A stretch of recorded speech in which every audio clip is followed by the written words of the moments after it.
Hi guys, it's Steffi from the Novelty Corner and welcome back to my channel. Today I'm here with another Books Beside My Bed video. Every week I recap what I have read in the last 7 days, and I have been going now for 41 weeks doing it this way, which is kind of really terrifying, but also very satisfying. This is my reading week from the 7th to the 13th of October. I read 8 books this week, and there was a big range from kids, middle grade, young adult and adult books in here, as well as mixed formats, so picture books, novels, and also some novella length things on ebook. I read 2,236 pages and my yearly reading total is up to 213 books. I also want to shout out the podcast that I was listening to this week. Death by the Books is run by Kirsty, who is formerly Melbourne on My Mind here on YouTube, and Leanne from Literary Diversions. They have a fortnightly podcast talking about books with lots of death and murder in them, and it's fantastic. So the latest issue came out on Wednesday. I also decided to participate in a readathon this week, rather impromptuly. I also decided to participate in a readathon and I did it right at the last minute, so I didn't even get a chance to film a TBR. I put my TBR on Insta stories, but I'll go through that and it's going to be one of the first things I go through. The first book I want to mention this week is All the Ways to Be Smart by Davina Bell and illustrated by Alison Colpoys. I'm not going to talk too much about this in this particular video because I'm going to do a separate video and it's going to go up today as well, so I will leave a link to it on the screen for you. This is a 2018 release from Scribble and I gave it 5 out of 5 stars. This is a children's picture book. I was sent this for review and I am very, very grateful that I was. This actually comes out today on the 15th of October, so I hope people will check it out.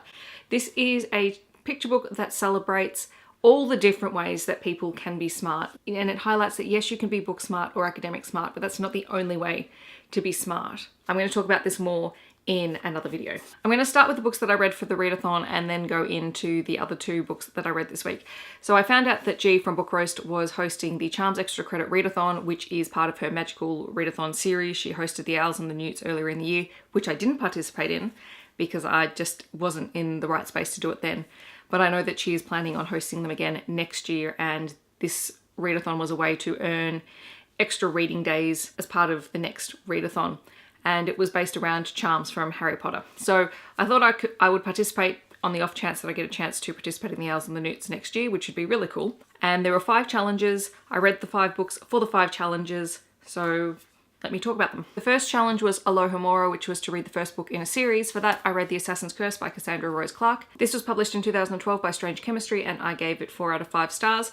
I remember this was one of the very first books that I became intrigued by when I started on BookTube, because Sam from Thoughts on Tomes really, really enjoyed this particular series. And the series itself is out of print, but I managed to find ex-library copies online. And so I have both books and I've been meaning to read it for the longest time. The main character, Inanna, is the daughter of pirates and she is about to be married off to the son of a rival pirate clan to sort of cement an alliance. However, she decides she doesn't like this, so she runs off and her fiance's family send an assassin after her, and then unwittingly Inanna and the assassin are bound to one another and they must work together to undo this curse that is going to follow them around if they don't do anything about it. It took me a little while to get into this book. It probably took a good 50 pages for me to actually just sort of settle in and like what was happening, and once that did, it was a really, really quick read. I really enjoyed it.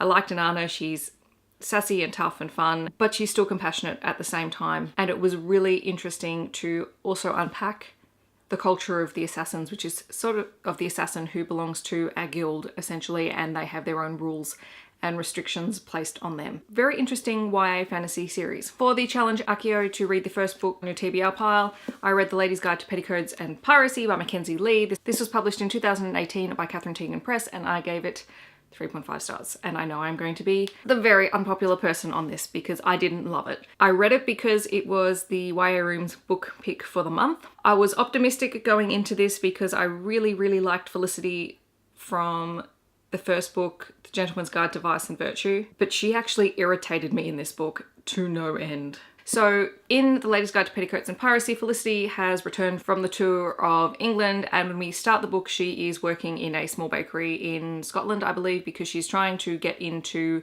a school for medicine, but no one will let her in because she's a woman. While she's there, she is proposed to and this freaks her out to no end, and so she runs back to England to Monty and Percy, and while she's in England she finds out that a very prominent physician is looking for an assistant, and so she ends up finding a way to go and meet him, and is backed by a mysterious woman that she has met who is allied with some friends of hers. Once she gets to Germany and she meets the doctor, not everything is quite as it seems, and there's adventures and there's weird things that happen and there's some good friendship rep. There is female-female relationship rep. That stuff is all fine. I actually liked that. But Felicity drove me completely insane. She is very reluctant to think about other people's opinions, but there is a really good point that one of the characters made in here, that Felicity doesn't see how women can have more than one opinion on completely opposite topics. So one of her friends really loved adventures, but also really liked getting dressed up and partying. And then Felicity took that to mean that this friend was no longer the friend that she had thought she was. And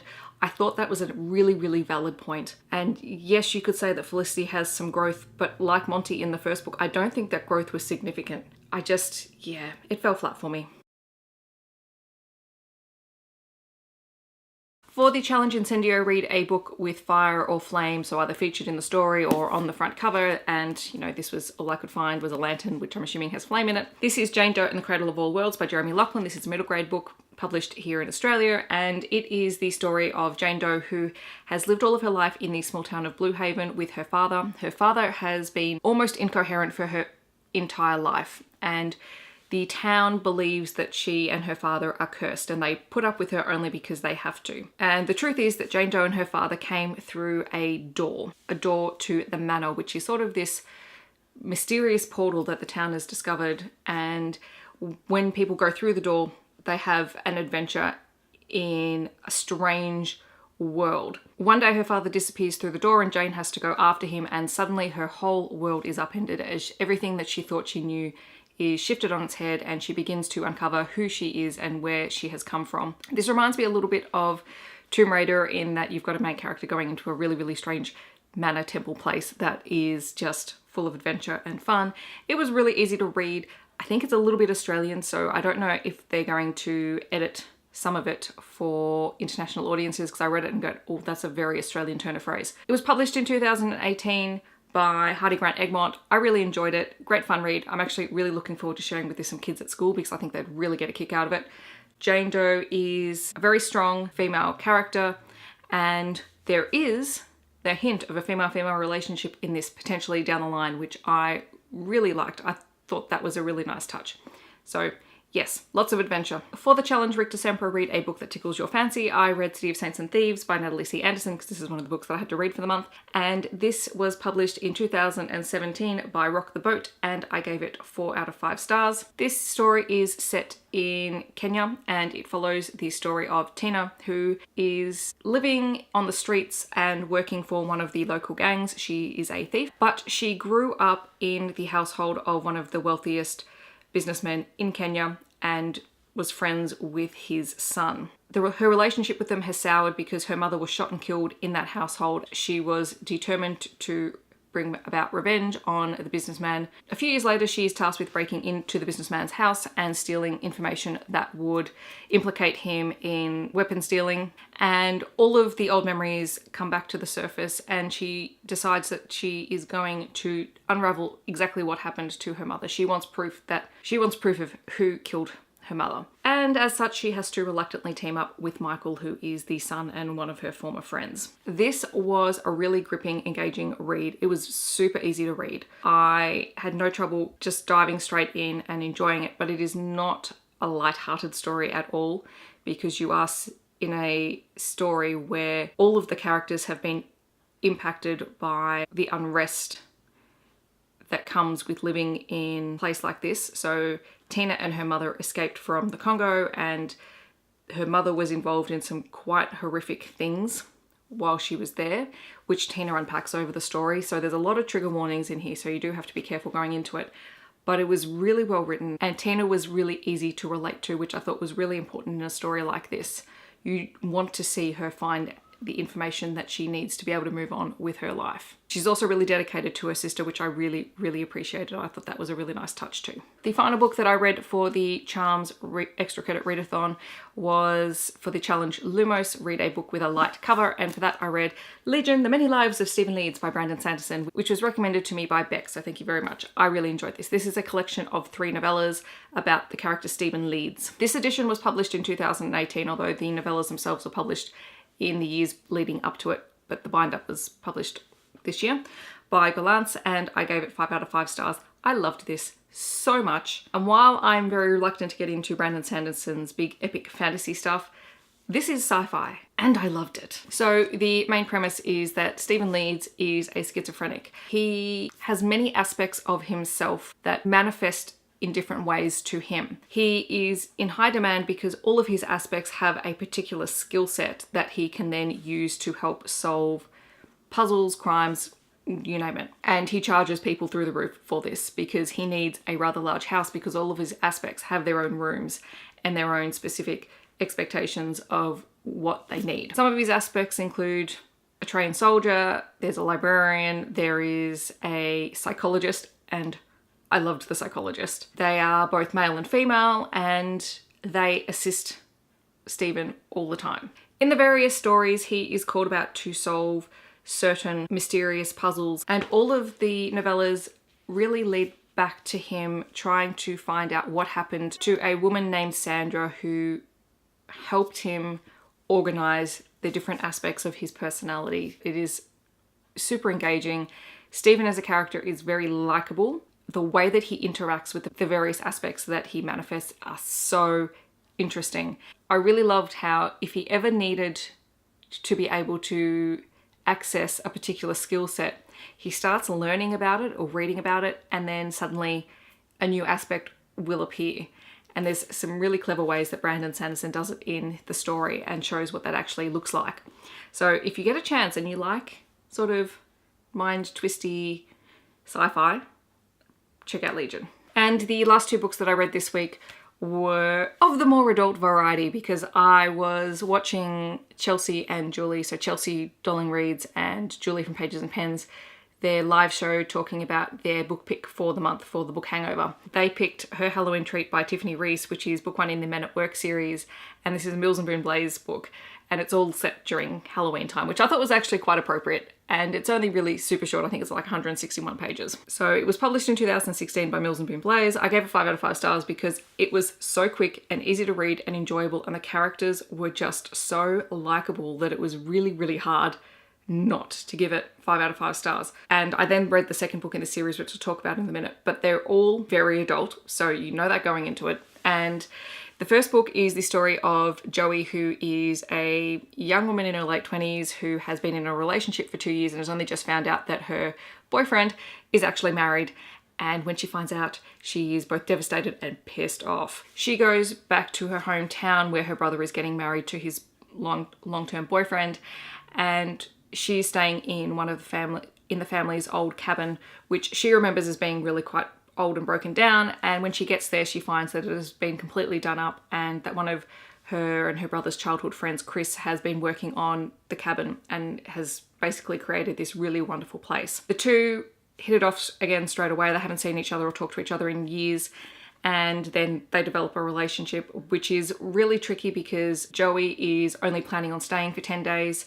She fully intends to go back home to Hawaii and back to her job and deal with what has happened with this ex-boyfriend of hers. And so the whole relationship becomes quite complicated because because Joey and Chris have a really strong connection, and she doesn't want him to ask her to stay because she probably knows that she will.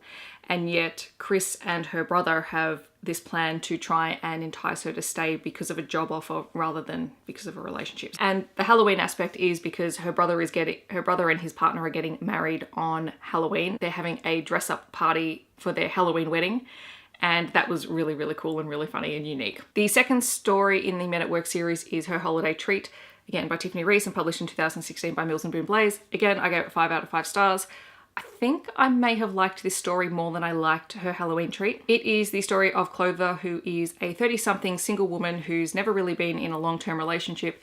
She has built a very, very successful business. It's a gardening business. She has employed a young teenage girl named Ruthie, who is amazing and awesome and probably stole the entire show in the book. Clover really struggles with her family, who are not accepting of the life that she has chosen for herself and are really dismissive of everything that she has achieved.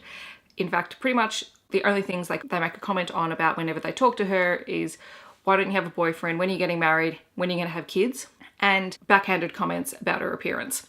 So they're not particularly nice. And she loves her family, but she also dreads whenever she has to spend time with them. And she's just been told that she is going to be hosting Thanksgiving dinner with them. And so that absolutely terrifies her, because she'll have her brother and her sister and their families and their children and her parents at her place, and all she's going to get are all these comments about, you know, why aren't you married yet? Enter Eric Fields, who is Ruthie's father, who is a local contractor, and Ruthie basically sets the two of them up and suggests that Clover invites Eric to Thanksgiving dinner in order to basically stave off her parents. It's sort of that fake boyfriend trope. What I really loved about this story and these characters is these are all adults.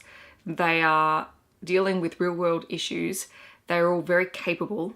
It is very recognizable and unfortunately so. I mean, the comments that Clover's parents make to her, I just wanted to absolutely scream at them, because they are so rude and so disrespectful, and they have absolutely no understanding or comprehension of just how successful she has become, and they have a total disregard for it as well. I really liked it. I loved the scene. There is a scene where she stands up for herself, probably not at the best time, but she's finally had enough and she stands up for herself, and it was amazing.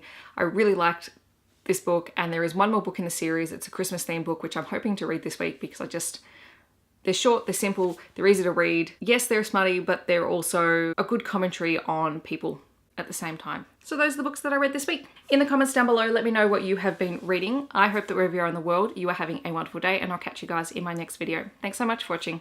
Bye guys.